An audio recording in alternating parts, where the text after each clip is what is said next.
Online shopping is a convenience many of us rely on. From groceries to large appliances, everything is available online. But with this convenience comes the risk of scams. When you find that special gift sold out in all the stores, but half off on an unknown website, proceed with caution. These deals often end with a low-quality knockoff or no delivery at all. Cybercriminals often use social media to advertise fake online stores. They post ads linking to fake websites and disappear once users get suspicious.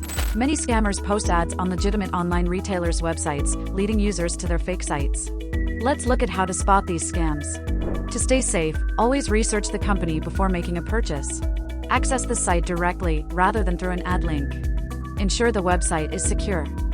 Don't make purchases while on public Wi-Fi. Use a virtual private network or wait until you can make the purchase at home. Look for signs of a fake website and read the privacy policy. With over 9 million online stores, figuring out who to trust can be challenging. By using these tips and recognizing the signs of a scam, online shopping can still be a safe and fun experience. Visit Securafy.com for a free cybersecurity assessment or access our library of resources to strengthen your defenses. Stay online and secure anytime, anywhere, on any device.